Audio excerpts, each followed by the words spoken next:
Welcome friends, বুলবিয়ার জন YouTube চ্যানেলে আপনাদের স্বাগত। তো প্রথমে আমরা দেখে নিই মার্কেট এখানে কীভাবে কাজকর্ম করেছে আজকে। সো দেখুন, ব্যাংক নিফটি আজকে উপরে ওপেন হয়েছে, জাস্ট গ্যাপ আপ ওপেন হয়েছে। তারপরে ব্যাংক নিফটি এখান থেকে সোজা উপরের দিকে চলেছে এবং ওপর থেকে একটি নন ডাইরেকশনাল মুভমেন্ট হয়েছে।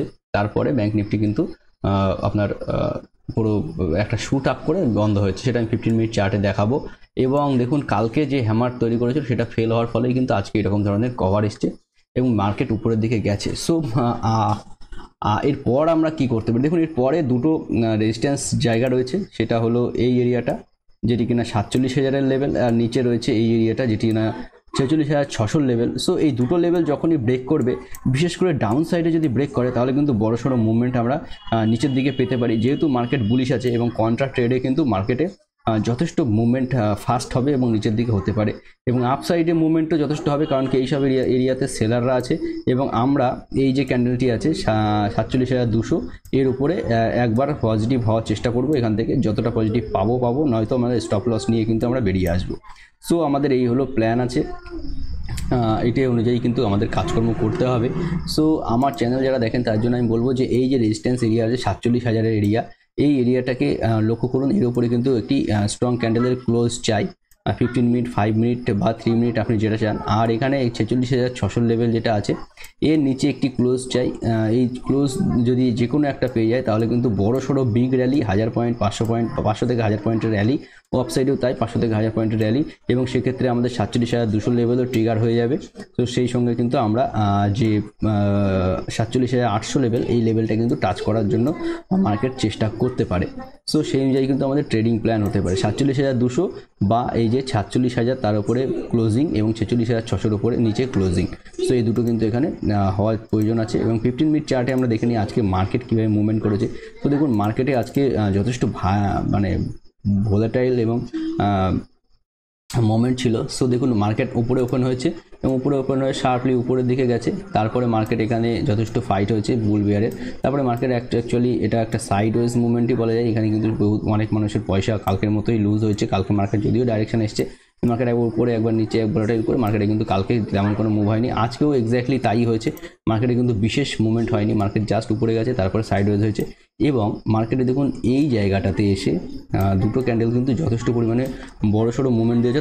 আজকে যারা কভার করেছে সেলারদের মার্কেট, তারা কিন্তু কভার করেছে 3:10-এর পরে এসে।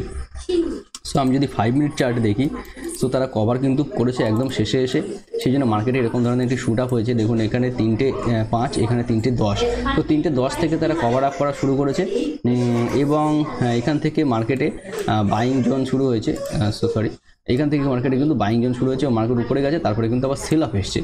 সো মার্কেটে বড়সড় দুটো ক্যান্ডেলের সেল আপও করে গেছে। সো মার্কেটে কিন্তু 47,000 যে লেভেলটা আমরা বলছি, সেই লেভেলটা পার করা মানে মার্কেটের কাছে বিশাল ব্যাপার এবং বড় ব্যাপারই হবে। সেই যে লেভেলটা 47,000-এর লেভেল, সো 46,000, 46,980, 47,000 এর উপরে যদি ক্যান্ডেল ক্লোজ করে, তাহলে কিন্তু মার্কেটে বড়সড় মুভমেন্ট দেবে। আর নিচের দিকে কিন্তু 46,600, 46,500 এবং 46,600 এই যে লেভেলটা আছে, এই লেভেলটা কিন্তু ব্রেক করা দরকার ডিসিসিভলি, তাহলে কিন্তু মার্কেটে বড়সড় মুভমেন্ট পেয়ে যাবো। দেখুন, আমি দেখিয়ে দিই যে এই যে আছে এখানে, এই যে চ্যানেলের মধ্যে মার্কেটটি ঘোরাফেরা করছে। সো এখান থেকে কিন্তু মার্কেটে এই চ্যানেলের বাইরে বেরোনো দরকার। এটা 47,000-এর লেভেল, এর বাইরে উপরের দিকে, এবং এর নিচে কিন্তু মার্কেটের যে রয়েছে 45,900, অর্থাৎ এই যে লেভেলটা, তারপরে কিন্তু মার্কেটের আরও নিচের লেভেল কিন্তু আমরা এক্সপেক্ট করতে পারি। এই জায়গাটা দেখুন, ফাইটটা দেখলে বুঝতে পারবেন যে মার্কেট দুদিকে কিন্তু টানতে চাইছে। সঙ্গে সঙ্গে আজকে নিউজও এসছে, গভর্নমেন্ট বড় করতে চাইছে $7.5 ট্রিলিয়ন।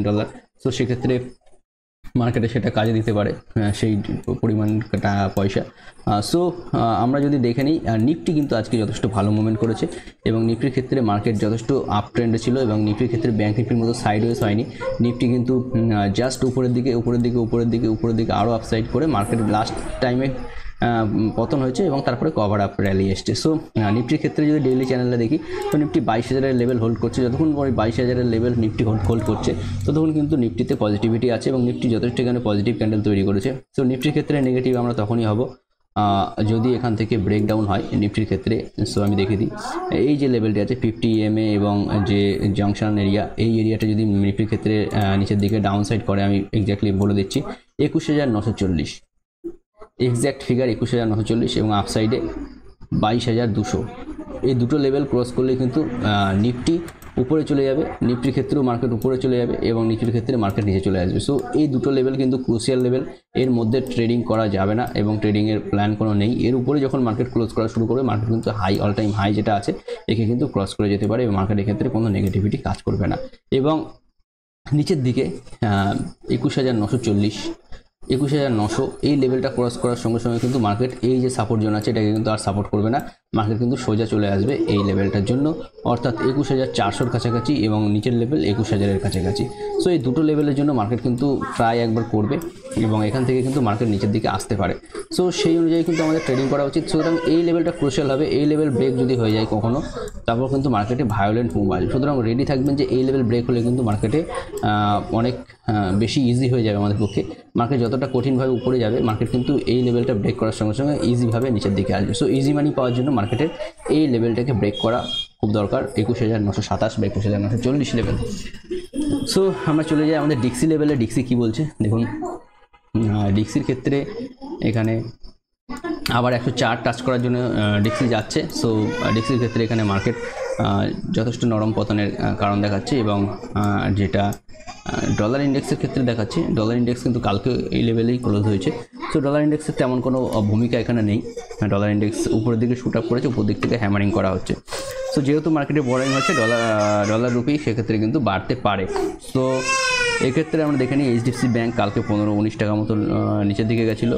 সো আজকে দেখুন সেইটাকে কভার করে দিয়েছে। সো এইচডিএফসি ব্যাঙ্ক যতক্ষণ নিচে আছে, আমি কালকেও বলেছিলাম যে মার্কেটে কিন্তু বড় ছোটো পতন হওয়ার সম্ভাবনা কম, কারণ এইচডিএফসি ব্যাঙ্ক কিন্তু এখান থেকে বাইং করে দেওয়ার চান্সেস আছে। মার্কেট যখনই পতন হবে এইচডিএফসি ব্যাঙ্কে কিন্তু বাইং করে দেওয়ার চান্সেস আছে।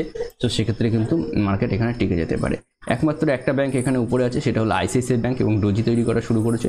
তো আইসিআইসিআই ব্যাঙ্ক এখান থেকে কিন্তু 1096 যে লেভেল আছে সেই লেভেলটা যতক্ষণ না ক্রস করছে, আইসিআইসিআই ব্যাঙ্ক কিন্তু এখানে স্ট্রং হচ্ছে না। এবং নিচের দিকে 1057 লেভেল, যে লেভেলটা রয়েছে 1057 লেভেল, এই লেভেলটা যখনই ক্রস করবে আইসিআইসিআই ব্যাঙ্কের ক্ষেত্রে কিন্তু ডাউন সাইড শুরু হয়ে যাবে। এই লেভেল ক্রস করার সঙ্গে কিন্তু আইসিআইসিআই ব্যাঙ্কের ডাউন সাইড শুরু হবে। এই লেভেল ক্রস করলে মার্কেটে কিন্তু আপসাইড শুরু হবে আইসিআইসিআই ব্যাঙ্কের সাহায্যে।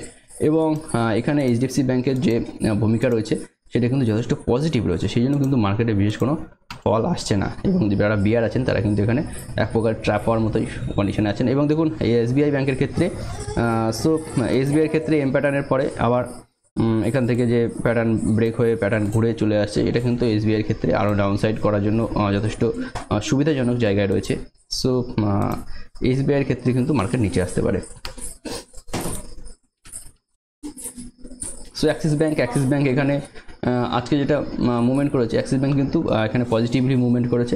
কালকের মুভমেন্টের পরে আজকে কিন্তু পজিটিভলি মুভমেন্ট করেছে অনেকটা। সো অ্যাক্সিস ব্যাঙ্কের ক্ষেত্রে মার্কেট আপসাইড আছে এখনও। সো অ্যাক্সিস ব্যাঙ্ক কিন্তু আপসাইডে রয়েছে বলে মার্কেট আজকে টেনেছে।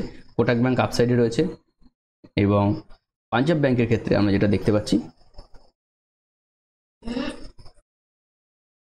সেটা কিন্তু জাস্ট একটা রেড ক্যান্ডেল তৈরি করেছে। এখান থেকে পাঞ্জাব ব্যাঙ্ক বা এসবিআই ব্যাঙ্ক একই রকম ভূমিকা কিন্তু নিতে পারে, অর্থাৎ ডাউন সাইডের মুভ কিন্তু নিতে পারে। সো আমরা চলে যাই আমাদের এখানে ডিজিআই ইন্ডেক্স। দেখুন ডিজিআই ইন্ডেক্স যথেষ্ট পজিটিভ, রেড কাটের যে মুভমেন্ট আছে সেটা কিন্তু ডিজিআই ইন্ডেক্সে যথেষ্ট পরিমাণে কাজ হচ্ছে এবং ডিজিআই এখানে পজিটিভ, কালকে পজিটিভ হয়েছিল যদিও হ্যামার টাইপের ক্যান্ডেল তৈরি করেছে এবং আমাদের ক্যান্ডেলের মতোই, আমাদের মার্কেটের মতোই ডিজিআই ইন্ডেক্স ট্র্যাপ করেছে। তো ট্র্যাপ করার পরে মার্কেট যেহেতু উপরে খুলেছে, মার্কেট এখানে উপর থেকে কভারিং হয়ে উপরে যাওয়ার সম্ভাবনাই বেশি। S&P 500 এক্স্যাক্ট ভূমিকায় রয়েছে, এক্স্যাক্টলি কোনো কাজকর্ম করছে না। ন্যাসডাক ইন্ডেক্সও কালকে আমি দেখেছিলাম যে যথেষ্ট রেডে ক্লোজ করেছে, আজকেও দেখুন রেডের দিকেই আসছে। সো ডিজিআই ইন্ডেক্স উপরের দিকে যাচ্ছে। সো কন্ট্রাডিক্টরি আছে মার্কেটে। সো এটা কিন্তু চলবে যতদিন না ক্লারিটি আসবে। সো মার্কেট আজকে উপরে গেছে, ভিক্স একই লেভেলে আছে। সো এক্ষেত্রে কিন্তু মার্কেটে আমরা বড়সড় কিছু আশা করতে পারি না যে মার্কেট উপরে গেছে, সুতরাং ভিক্স এখানে সাপোর্ট করছে মার্কেট উপরে যাওয়াকে। সো মার্কেট আরও একটু উপরে যেতে পারে, ভিক্স আরও ডাউন হতে পারে, সেক্ষেত্রে কিন্তু আমাদের সেই রকম ভূমিকা নিয়ে চলতে হবে এবং আমার যে ট্রেডিং প্ল্যান আছে সেই অনুযায়ী কিন্তু আমি এখানে কাজকর্ম করা মোটামুটি সেইভাবেই প্ল্যান করার চেষ্টা করছি। দেখা যাক কতদিন হয়। থ্যাংক ইউ ফ্রেন্ডস, ভিডিও দেখার জন্য অসংখ্য ধন্যবাদ এবং চ্যানেলটি ভালো লাগলে অবশ্যই সাবস্ক্রাইব করবেন, লাইক, শেয়ার এবং কমেন্ট করে জানাবেন। Thank you, have a good night.